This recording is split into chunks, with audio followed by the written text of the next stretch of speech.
most important change to the finance system I'd like to see is to really think about what are we doing this for. If we were given a chance to implement one change, I think it would be to break up the big guys. We would like to see a much fairer financial system which balances the needs of consumers with that of financial institutions. I think the most important change is a move away from absurd complexity. So the most important change is that money is created in the public interest.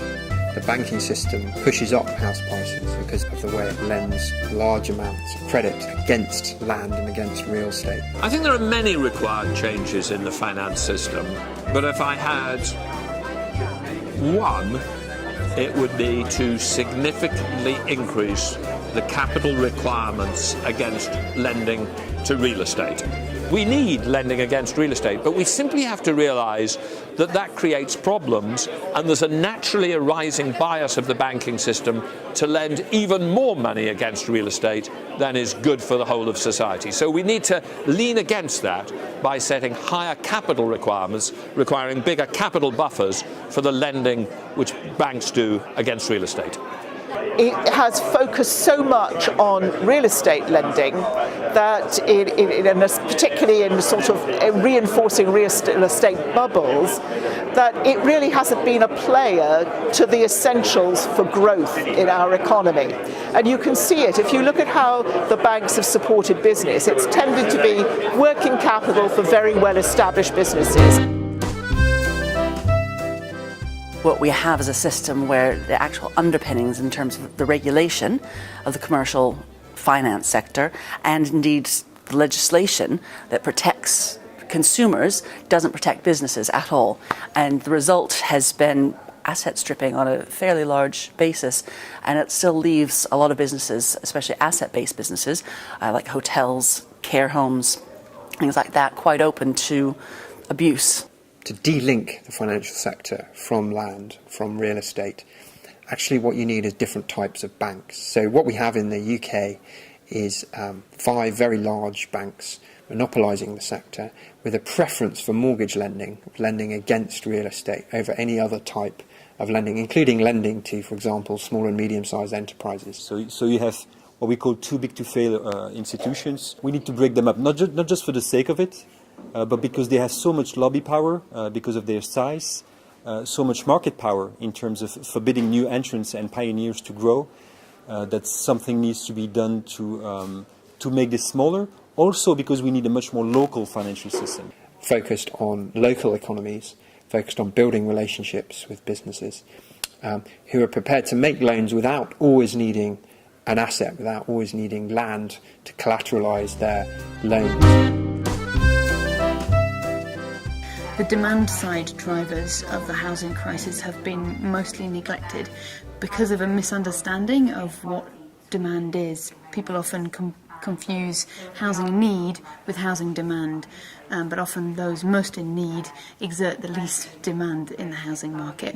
If we can really get the value of land, which affects the value of people's homes and the amount they're paying for it, divorced from the speculative bubble that mortgage markets are driving, that would have a massive impact not only on people's ability to house themselves, but also on the financial system as a whole.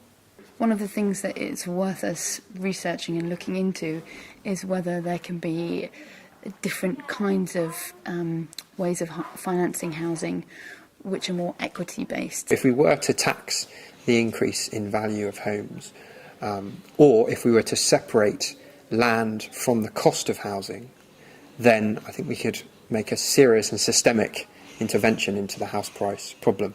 It would also mean that banks wouldn't be able to collateralise their loans against housing and land, certainly not such large loans, because house prices would inevitably fall if you had a land value tax or if you separated land from the cost of housing.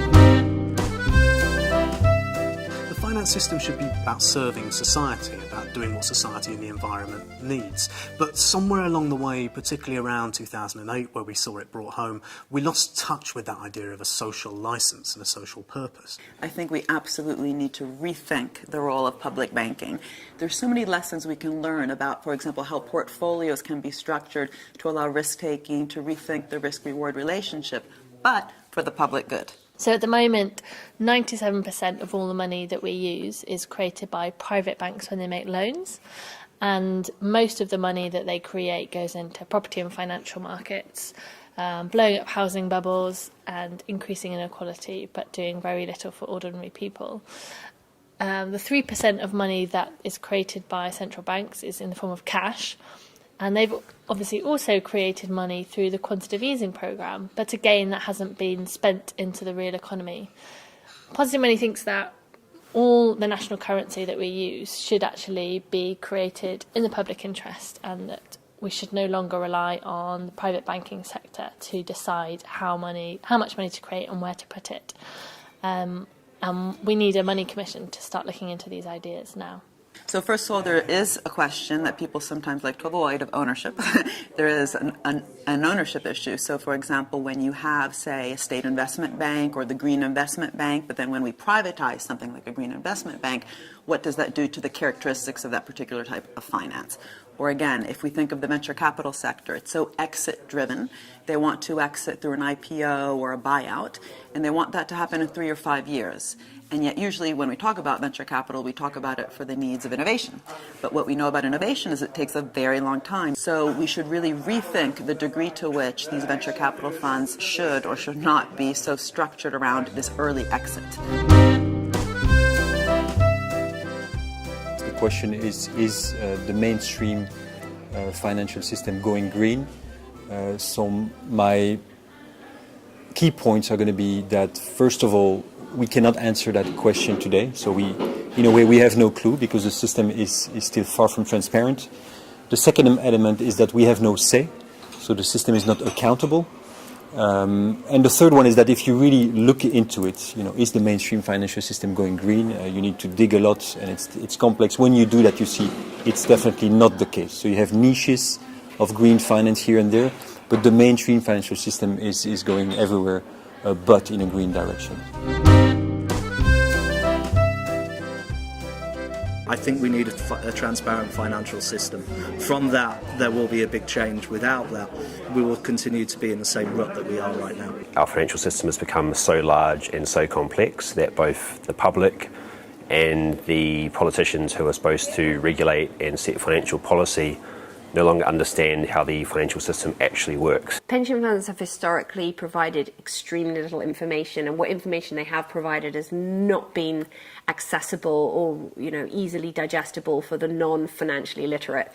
And that needs to change because actually it's our money. I think if people understood it better, it would be easier to open up a democratic conversation and easier to get people to think about different ways of doing things.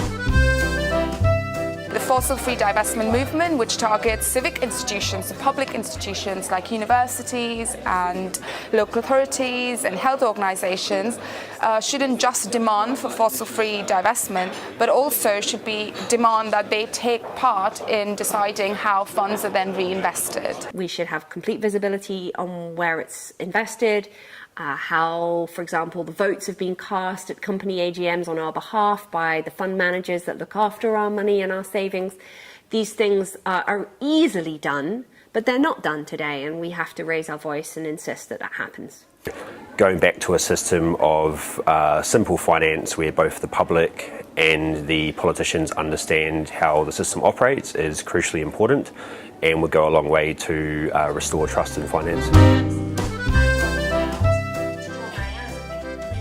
Issues like housing, like climate and other social issues are all interlinked with finance and how we arrange the economy, how we arrange banks, how we invest as individuals, and making those links back, giving us the agency to sort of say, well, what is it we can do to influence?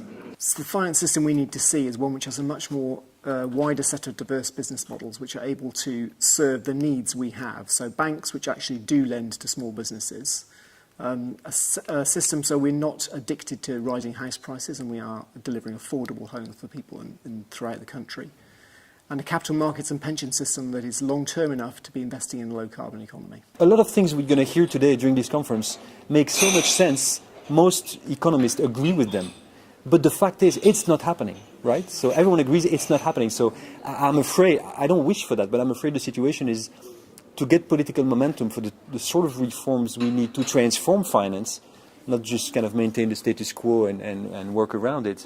To transform finance, something will need to happen. It's a pity that the political momentum did not come from the last crisis, as bad as it was.